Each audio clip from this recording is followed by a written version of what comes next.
Hello, I'm Chanel and welcome to another vlog. Apologies, I'm lying down. I'm a bit exhausted, so I needed to lie down, but I wanted to film the intro. So I got the idea for this video from Books and Lala. So I'm doing a VR to her. She's one of my favorite booktubers. The creativity behind the videos that she does is astonishing. She comes up with the most brilliant ideas like this one. And I was inspired to do a VR on it. So thanks Books and Lala for another brilliant video, very inspiring. So basically I'm just looking at my Spotify and choosing books based on what I got. So the first one is I listen to music like people from Perth. So I thought, okay, let's pick a book by an author from Perth. And so for that, I chose Well-Behaved Women by Emily Paull. The cover is stunning. I like the idea of these short stories that are centered around women, and that is by an author who came from Perth, Western Australia. And so the next one was Your Top Songs. And as you can see, they're all by the same band. So I thought for this one, I would choose a book based on an author I had already read a few of their books.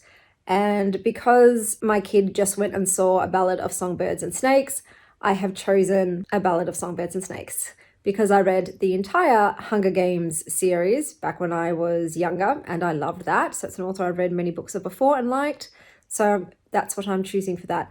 And don't worry about the Band-Aids. I currently have to give my cat medication 4 times a day straight into their mouth, and she's not happy, Jan. So every time I do it, I come away with a new slice. She's just slicing and dicing me. The next one is my top artists, and we've got Måneskin, Tovlo, Miley Cyrus, Halsey, and Dua Lipa.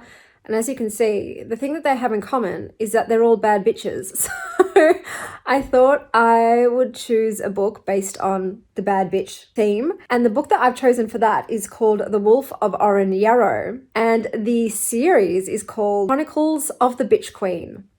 So I feel like that's so fitting. I will tell you more about the books when it comes time to actually discuss them when I've read them. So I'm not going to give you the synopsis of them now, but I'll just let you know what I've chosen. And then I got Cyclops, and it says You're Loyal and Devoted. So my initial response to that one would be to read a book from an author I have really loved previously. So I chose one of my 5-star reads from this year.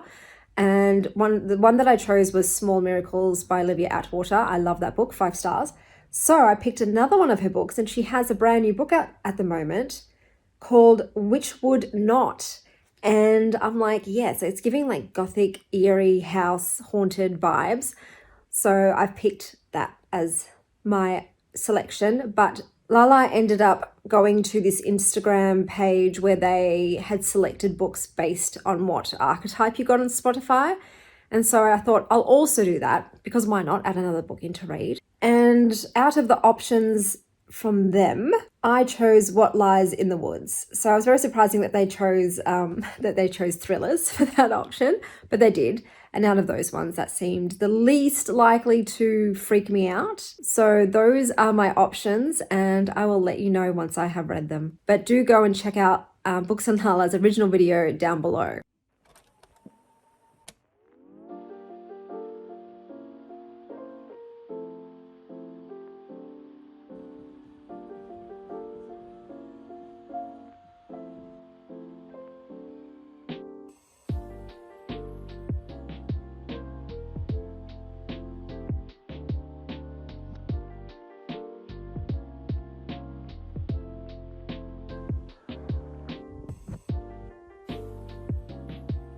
Hey guys, so I have finished some books.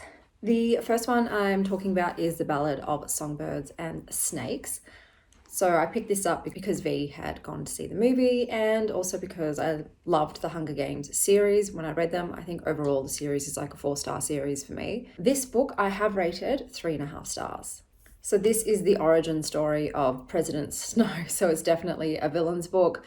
I don't think it ingratiates you to him whatsoever. He is a stone cold narcissist, and it very much feels that way. There's a romance in this, but you're not rooting for it because you know that he really doesn't love her the way that she loves him. So it's tragic in a way as well.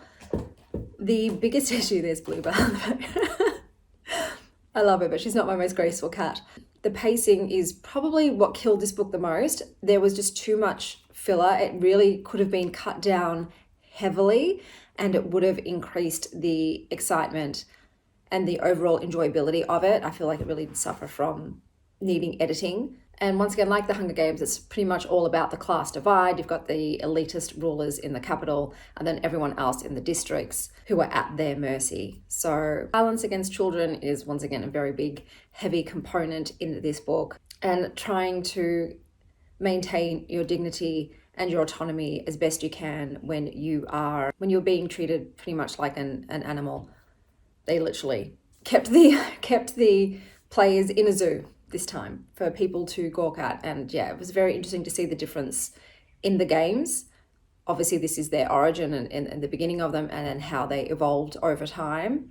Overall, I did enjoy it. I gave it a 3.5. Do I think that you absolutely need to read this if you've read the Hunger Games? No, I don't. I think you could give this one a miss unless you're an absolute stan for snow and want more snow. I'm sure there's snow girlies out there somewhere.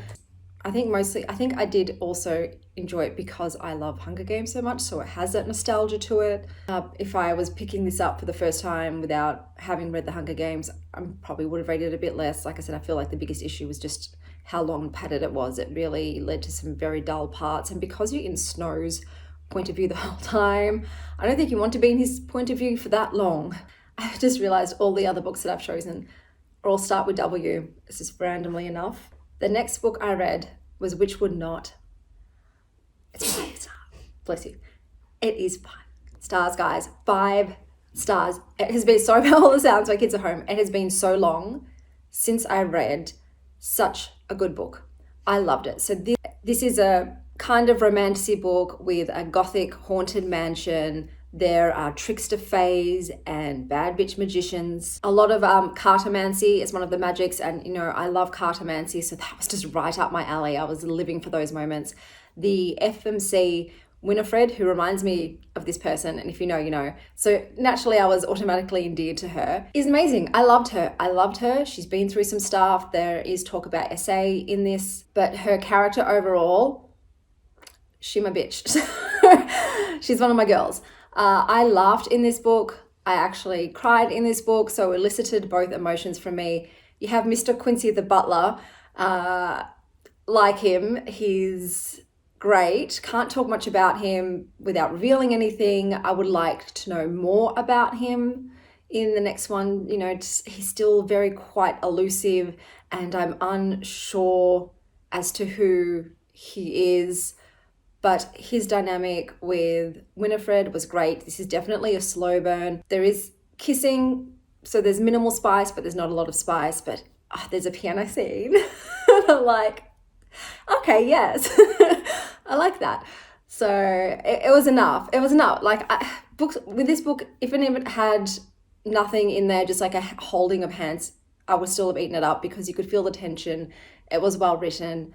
I'm obviously hoping for more passion and spice in the next one because there is a second installment, which I will be picking up. I honestly did love this book. There's sisters and family, found family, friendship, honor, repenting for one's past. There's just so many themes and lessons in this. I'm going to move locations, but I cannot speak highly enough of this book. Olivia Atwater is now one of my favorite authors, as in she's now an auto read because Small Miracles was a 5 stars.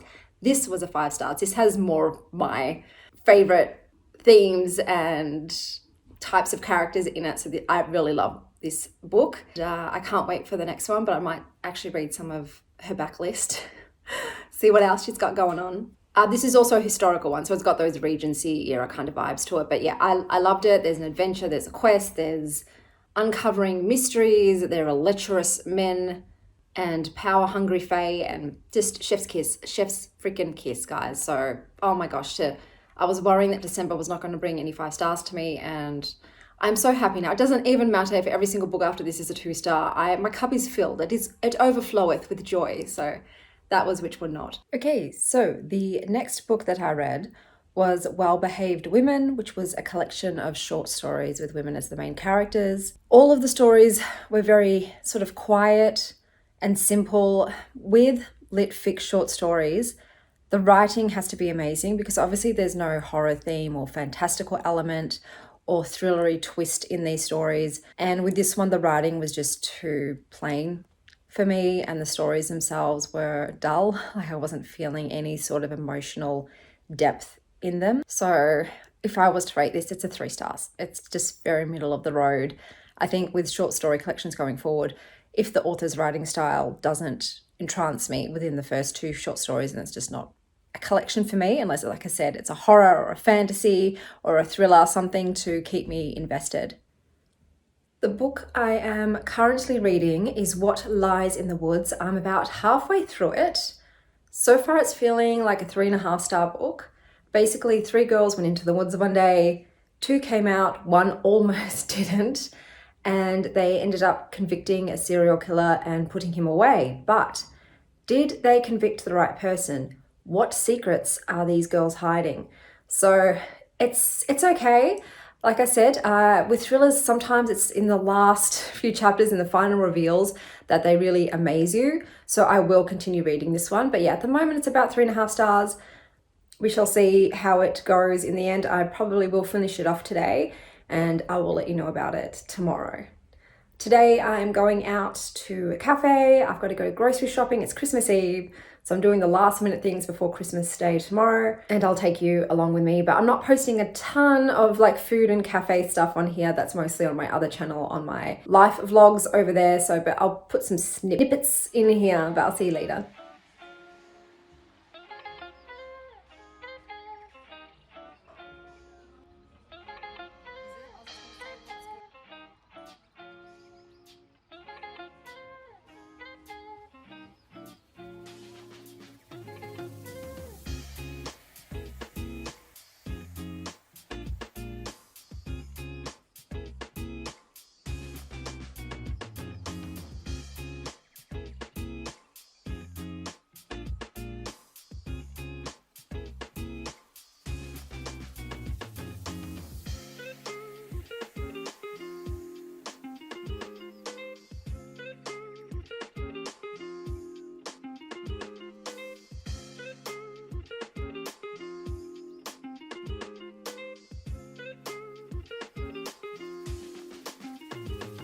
Hello guys, let me tell you about the rest of the books that I read this week. I'm being very distracted by Bluebell, who's sitting on top of my curtain palmet. I don't think she knows how to get down. I might have to get her in a minute. But I finished reading What Lies in the Woods and I decided to give this a 3.5 stars. It's just a decent middle of the road thriller. It's exciting. You guess some of the twists, you don't guess all of them. I had an issue though with the FMC being so idiotic. She just kept meeting up with these possible murderers alone, without backup, without telling anybody where she went. And she did this multiple times. At the end, I'm like, oh girl, you deserve to die. What can I tell you? You should not continue to live to be that dumb. This also had a true crime podcaster as one of the characters, and I feel icky about true crime podcasts, and he was quite invasive trying to get information, and I was just like, yuck, I'm not a big fan of that whole kind of thing. There is a romance in this book as well, if you want to call it that. It's not my kind of romance, because the FMC does use sex as a coping mechanism. So yeah, there is that, but that didn't really do anything for me whatsoever. Overall, it was enjoyable. It wasn't anything novel or groundbreaking or utterly mind-bending, but it was a good time. The last book that I picked up for this challenge was the Wolf of Oren-Yaro, Chronicles of the Bitch Queen. Dudes, oh my God, you can't start the book off by saying, I killed a man the night of my wedding, and keep telling us how badass this queen is, how ruthless she is, she's a killer, and then show the absolute opposite of that. This woman gets disrespected up the wazoo. All of her own advisors and guards, so bloody rude to her. Then not only that, but 5 years after her ex-husband was a douche and left her and their child, he sends her a letter and is like, come meet me here in this random village. And she goes. This woman is still simping after him 5 years on. Oh, I've got to go get blue. Sorry about that. She follows her sister up there, but she can't get down. She can't get down. So I had to go rescue her, didn't I? Yes, now she's sitting on my lap. So I don't know where I was, but she's just simping after this guy, follows him to this other kingdom where she gets turned away. She's a queen, and yet everyone's just like, nah, you can't stay here. And she just keeps going. She keeps knocking on doors, trying to find someone that will give her some accommodation. And then she ends up getting lost in the city without any of her entourage. and goes to ask people for help, and they're like so rude and mean to her, and she just takes it. She takes it, and then she's like, oh, I'm so thirsty, but no one will help me. I'm just going to drink out of this dirty fountain and then get robbed by some guy. Oh, I'm like, no. I came here to read about a strong, vicious, killing bitch queen, and this is what you give me. Couldn't do it. I couldn't do it. So I had to, I'm just so distracted. Hello, my baby. I couldn't do it, so I put it down. And I know it's ending this vlog on a bit of a downer, but I got a 5-star read out of this. A 5-star read. So I am so bloody stoked. I've had to use the ring light today, so apologies for that. It is so dark and gloomy here in Australia on Christmas morning. So this turned out to be an excellent idea to pick books, so thank you, Lala. Do check out her video below, but until next time, stay well, Star Child.